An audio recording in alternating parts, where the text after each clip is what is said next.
If you like my video, then please like, share and subscribe my channel.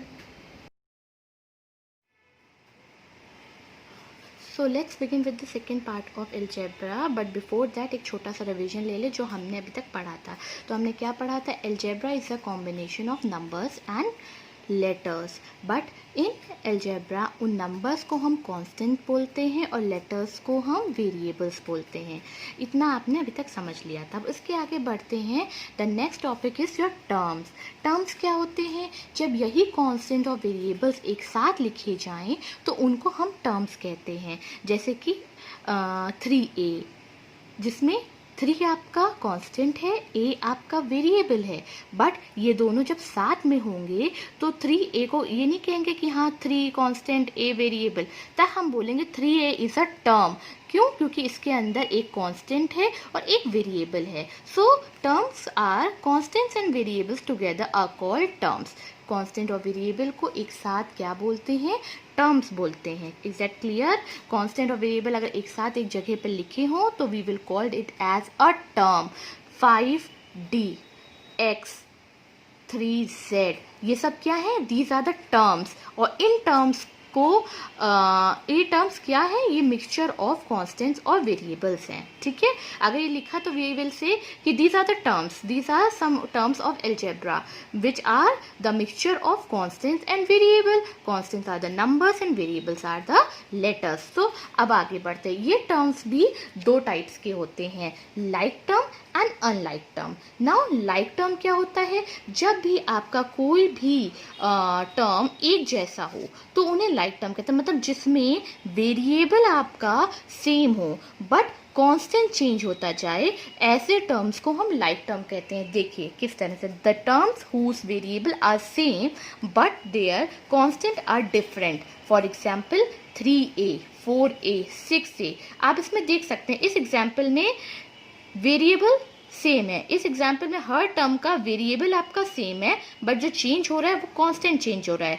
इसमें भी 4a variable a है but क्या अलग है? कांस्टेंट अलग है. 6a में वेरिएबल सेम है, कांस्टेंट अलग है. मतलब जिन भी टर्म्स का वेरिएबल सेम आए बट कांस्टेंट अलग हो, ऐसे टर्म्स को लाइक टर्म्स कहते हैं. मतलब एक जैसे दिखने वाले टर्म्स. आप इसको नॉर्मल वर्ड्स में भी समझ सकते हैं, जैसे 4 पेन, 8 पेन, 10 पेन. ये एक ही तरह की चीज़ों का ग्रुप है. ठीक है? अगर हम कहें 4 पेन, 8 टॉफियाँ, 10 चॉकलेट्स, तो ये 3 अलग अलग चीज़ों की बात हो रही, तो उनको हम लाइक टर्म में नहीं लेंगे. लाइक टर्म क्या हुए?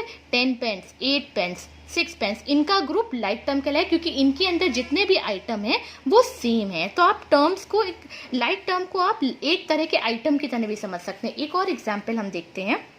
2xy, 3xy, 4xy. इसमें क्या है?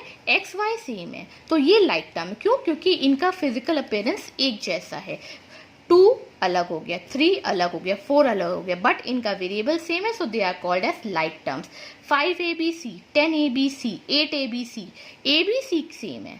abc को आप एक आइटम समझ लो. 10 चॉकलेट्स, 5 चॉकलेट, 8 चॉकलेट, तो इसका मतलब ये एक ही ग्रुप की बात हो रही है. So they are called as like terms. ये एक और एग्जाम्पल देखते हैं. 2a²b, 3a²b, 5a²b. इसमें भी आप देखिए a²b आर सेम, तो they will called as like terms. Constant कुछ भी हो जाए बट अगर वेरिएबल सेम है तो उनको हम लाइक टर्म की कैटेगरी में लेंगे. जिनके वेरिएबल दिखने में सेम हो वो लाइक टर्म कहलाते हैं. They are called as like term. I hope it is clear. Terms are the combination of constants and variables. Terms दो तरह के होते हैं, like terms and unlike terms. Like terms जिनके वेरिएबल सेम हो but constant different हो. अब हम पढ़ने जा रहे हैं अनलाइक टर्म्स. अनलाइक टर्म क्या होता है? अनलाइक टर्म्स वो टर्म्स जिनके वेरिएबल भी अलग हो और कांस्टेंट भी अलग हो. ये देखिए कैसे. The terms whose variables and constant both are different, like 3a, 4b, 6c. यहाँ पे तीनों ही के कांस्टेंट्स तो अलग है ही हैं बट वेरिएबल भी अलग हैं. एक और एग्जांपल देखते हैं. 2a²b, 3b²a, 7ab. यहाँ पर भी देखिए, यहाँ पर आपका a²b है, यहाँ आपका b²a है. दोनों अलग अलग टर्म्स हैं.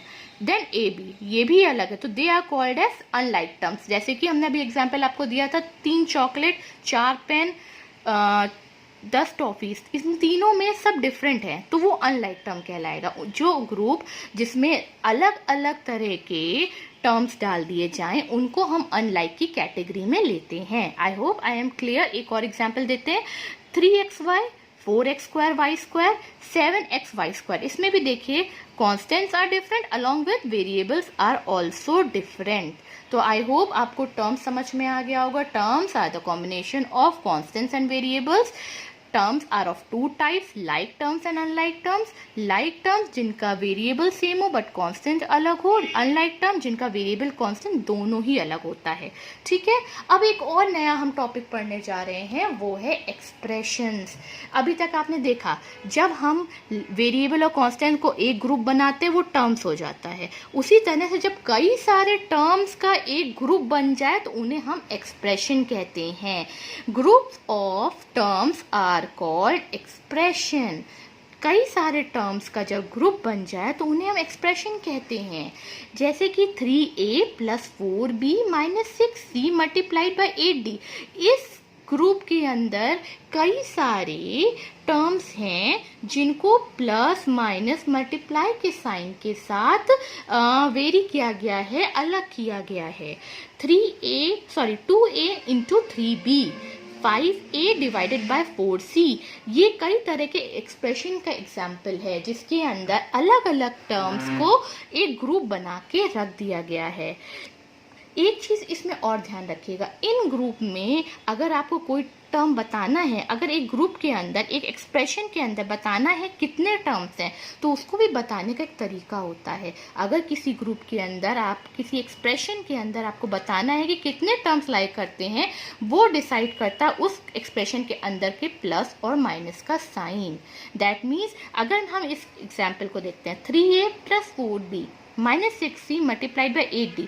अगर हम आपसे पूछे इस एक्सप्रेशन के अंदर कितने टर्म्स है तो you will say 1 2 3 4। No, it will be wrong. इस एक्सप्रेशन के अंदर 1 2 3 टर्म्स है। ये बात कैसे पता चलेगी? अभी मैंने बोला था ये बात आपकी उस एक्सप्रेशन के अंदर के प्लस और माइनस का साइन डिसाइड करता है। ये चीज अब बहुत ध्यान से आप समझिएगा। 3a और 4b के बीच में क्या है? प्लस का साइन है, तो ये दो टर्म्स अलग हो गए। 3a एक टर्म बन गया, 4b दूसरा टर्म बन गया। आगे बढ़े, इसके 4b और 6c के बीच में माइनस का साइन है, तो 4b एक टर्म बन गया, 6c दूसरा टर्म बन गया।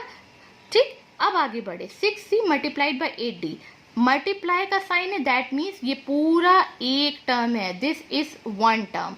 अगर इन एक्सप्रेशंस के बीच में हम प्लस और माइनस का साइन लगाते हैं तो ही ये टर्म को अलग करता है, अदरवाइज मल्टीप्लाई और डिवाइड का साइन इन टर्म्स को अलग नहीं कर सकता है।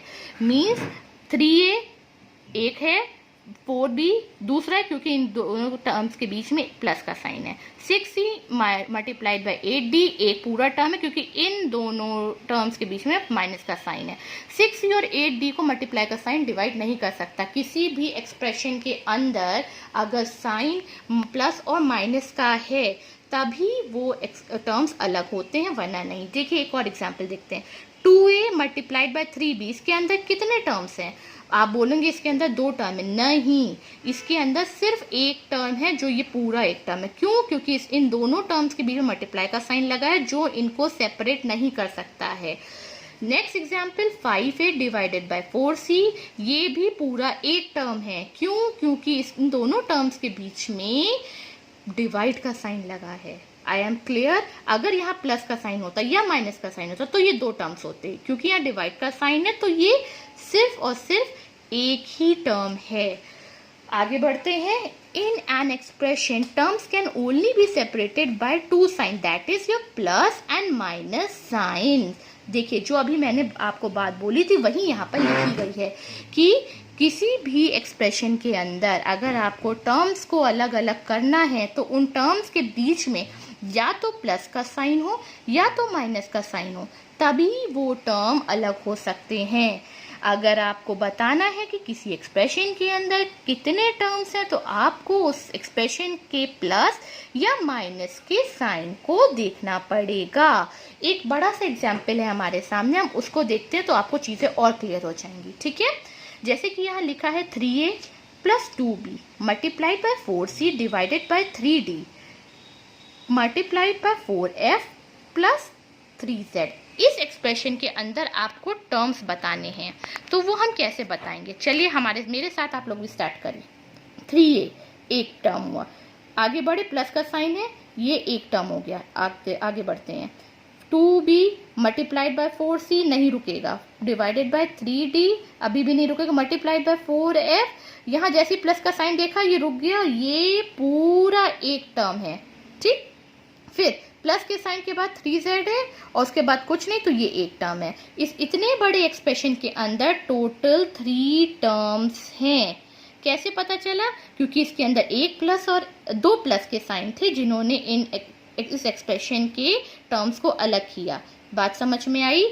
फर्स्ट टर्म, ये पूरा सेकेंड टर्म और ये थर्ड टर्म। जब तक आपका प्लस या माइनस का साइन इनके बीच में नहीं आता है आप रुकेंगे नहीं। Again I am starting 3a, plus का साइन आया, ये कवर हो गया, ये एक टर्म बन गया। आगे बढ़े, 2b multiplied by 4c divided by 3d multiplied by 4f, plus आया, फिर रुक के ये एक टर्म बन गया, ठीक। फिर 3z, ये तीसरा टर्म बन गया। तो टोटल इस एक्सप्रेशन के अंदर 3 टर्म्स हैं।